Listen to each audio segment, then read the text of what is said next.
사람 못 살 곳 일본 세 번째 화산편입니다. 일본은 지진대국이자 화산대국입니다. 전 세계에는 현재 약 1500개 정도의 활화산이 있습니다. 이 가운데 일본에 무려 111개가 살아 움직이고 있습니다.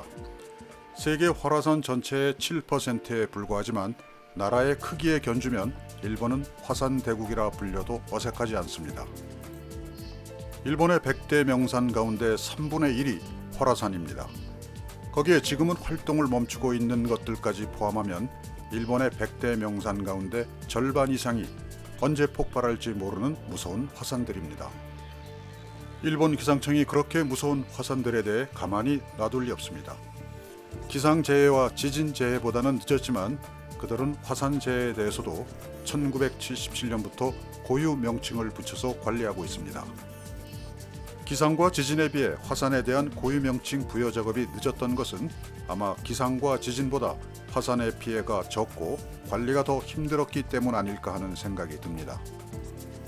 기상재해는 1954년, 지진재해에 대해서는 1960년부터 고유 명칭 부여 작업을 했는데 화산재해에 대해서는 1977년이 되어서야 그 작업을 시작했습니다. 지금까지 모두 8번 화산재해에 대해 고유 명칭을 붙였습니다. 그 첫 번째 화산 폭발은 1977년 우수산 분화입니다. 화산 폭발이 없는 우리나라에서는 화산이 터져서 화산재가 연기처럼 하늘을 향해 치솟아 오르는 현상을 주로 폭발이라고 합니다. 그런데 화산에 대한 용어가 세분화 전문화되어 있는 일본에서는 우리가 표현하는 폭발 대신 분화라는 말을 주로 사용합니다. 일본 기상청이 처음으로 고유 명칭을 붙인 1977년 우수산 분화는 1977년 8월 7일 오전에 도쿄에서 북쪽으로 800km쯤 떨어진 홋카이도의 시코츠도야 국립공원 내에 있는 해발 737m의 우수산에서 플리니식 분화가 일어났습니다. 플리니식 분화란 서기 79년 이탈리아의 폼페이를 화산재로 순식간에 묻어버린 화산 폭발 형식입니다. 플리니식 분화는 화산 폭발 가운데서도 가장 위험한 형태로 분류됩니다. 플리니식 분화가 무서운 것은 화산이 폭발하면서 생긴 화산재 구름 기둥이 한꺼번에 무너지면서 만들어지는 화쇄류 때문입니다. 화쇄류는 최고 시속 700km의 속도로 땅 위를 이동하면서 모든 것을 뜨거운 열기와 화산 자갈 등으로 집어삼키기 때문입니다. 1910년과 1944년에 이어 1977년에 우수산이 폭발했습니다. 화산재는 12,000m까지 치솟아 올랐습니다. 아름다운 경치를 자랑하던 주변은 때마침 내린 비와 화산재가 뒤범벅이 되어 시멘트를 발라놓은 것처럼 지표면을 파괴시켰습니다. 220억 엔의 경제적 피해를 남긴 것 말고도 울창했던 주변 산림은 40년이 훨씬 지났는데도 완전히 회복되지 않고 있습니다. 그리고 우수산은 과거에도 그랬던 것처럼 언제 또다시 폭발할지 모르는 불안정한 활화산으로 남아 있습니다. 그리고 지난 2000년에도 폭발이 일어났습니다. 두 번째는 1983년의 쇼와 58년 미야케지마 분화입니다. 미야케지마는 도쿄에서 남쪽으로 정확히 100km 떨어진 3천여 명의 사람들이 살고 있는 섬입니다. 거리는 그렇게 떨어져 있지만 이 섬은 엄연히 도쿄도에 속합니다. 1983년 10월 3일 정오, 섬 전체가 흔들리는 듯한 지진이 있고 나서 2시간쯤 지나자 화산이 폭발했습니다. 높이 100m나 되는 용암이 땅으로 솟구쳐 올랐습니다. 보기만 해도 무시무시한 광경이었습니다.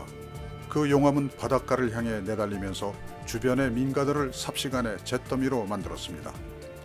인명피해는 없었지만 용암과 화산재에 매몰되거나 소실된 가옥이 400채나 되었고 산림 경작지에 큰 피해를 남겼습니다.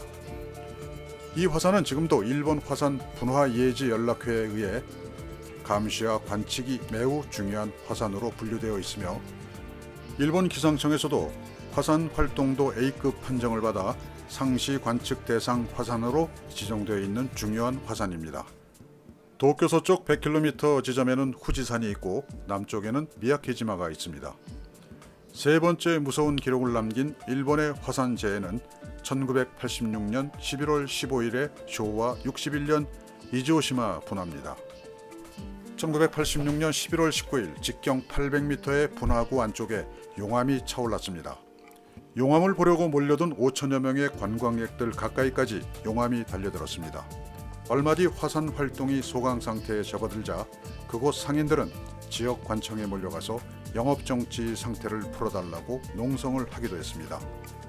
그러나 11월 21일 화산이 크게 요동치면서 화산재가 8,000m까지 치솟았고 3천여 명의 주민이 살고 있는 모토마치까지 용암이 흘러내려갔습니다. 그날 밤에 일본 정부는 10,000명에 가까운 섬 주민 전원을 탈출시키기 위해 해상 자유대까지 급파했습니다. 결국 발전소를 지키는 3명을 제외하고 관광객을 포함해 모두 1226명의 사람들이 화산 폭발 때문에 섬에서 탈출해야 했던 기막힌 기록을 만들었습니다. 이즈오시마는 도쿄 중심부에서 직선거리가 60km밖에 되지 않는 곳에 위치하고 있습니다. 그래서 일본 정부가 가장 주의 깊게 살피고 있는 화산이 바로 이즈오시마 화산입니다. 네 번째는 1991년에 헤이세이 3년 운젠다케 분화입니다. 도쿄에서 직선거리로 930km 서남쪽 나가사키현에 있는 운젠다케는 1991년 6월 3일 폭발과 함께 대규모 화쇄류가 발생했습니다. 이 폭발로 43명이 사망하거나 행방불명되는 등 화산 폭발로는 상당한 인명피해를 낳았습니다. 운젠다케 분화구는 악마의 흔적이라는 별명이 붙을 만큼 예전부터 맹렬한 화산 활동을 한 곳이었습니다. 특히 일본 정부가 이 운젠다케 분화로 큰 충격을 받은 이유는 한 달 전부터 화산 폭발을 감지하고 주의를 당부했는데도 큰 인명피해를 당했다는 점입니다. 목숨을 잃은 사람들 가운데는 취재를 위해 소방관들의 제지를 무시했던 매스컴 관련자가 18명이나 되었고 경찰관과 소방관, 자유대원 그리고 화산학자도 포함되어서 그 충격은 더욱 컸습니다. 8번의 대형 화산 재해 가운데 5번째는 2000년의 헤이세이 12년 유수산 분화입니다. 1977년 첫 번째 화산 재해가 일어난 바로 그곳입니다. 23년 전에 대폭발을 경험했기 때문에 당국과 주민들이 신속하게 대피하고 적절한 대응에 나섰기 때문에 인적 피해는 발생하지 않았습니다. 그러나 전기와 수도, 전화, 도로, 철도, 문화시설 등은 화산 분화와 지각 변동과 토사로 큰 피해를 낳았습니다. 230억엔 정도의 경제적 손실을 일으킨 것으로 집계되었습니다. 6번째는 5번째와 같은 해에 일어난 헤이세이 12년 미야케지마 분화입니다. 이미 17년 전에도 화산 폭발이 있었고 이때 폭발은 더 심각한 것으로 판단한 일본 정부는 3,800여 명의 섬 주민 전체를 단계적으로 철수시켰고 그 후 4년 반에 걸쳐 주민들은 섬 밖에서 피난 생활을 해야 했습니다. 7번째는 2014년에 발생한 헤이세이 26년 온다케산 분화입니다. 온다케산은 도쿄에서 서북쪽으로 200km 떨어진 나가노와 기후현 사이에 있는 3,067m나 되는 일본에서 14번째로 높은 산입니다. 2014년 9월 27일 폭발 이후 58명이 사망했고 5명이 실종되는 등 화산 폭발로는 초대형 참사가 일어났습니다. 화산재는 지상 5,500m까지 치솟았고 주로 등산객들이 희생되었는데 분화구 근처에서 10명이 넘는 사람들이 목숨을 잃어 안타까움을 더했습니다. 마지막 8번째는 도쿄에서 1,060km나 떨어진 가고시마현의 구치노에라부 섬에서 2015년에 일어난 헤이세이 27년 구치노에라부 섬 분화입니다. 150여 명의 주민이 사는 구치노에라부 섬은 과거부터 화산 활동이 활발한 섬으로 알려져 있었는데 2015년 5월 29일 갑자기 마그마 수증기 분화에 이어 화쇄류가 발생했습니다. 일본 기상청은 2007년부터 도입한 분화 경계 레벨 가운데 처음으로 가장 높은 5단계를 발령했습니다.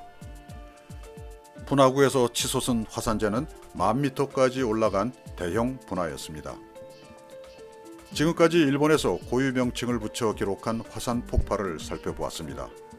화산 폭발은 기상재해나 지진보다는 인명피해가 적은 특징은 있지만 그것들과 함께 일본의 자연 환경이 사람 살기에 매우 힘들다는 것을 말해주고 있습니다. 사람의 성격을 형성하는 것들 가운데 하나로 집안 환경을 꼽습니다. 나라의 성격이나 성질을 형성하는 것도 그렇지 않겠습니까? 그 나라가 놓여 있는 곳의 자연 환경이 그 나라의 성격과 그 나라 국민들의 성질을 결정하는 중요한 요소입니다. 밤낮 없이 흔들어대고 포부어대고 뿜어대고 불어대는 곳에서 어떻게 점잖은 인격이 형성될 수 있겠습니까?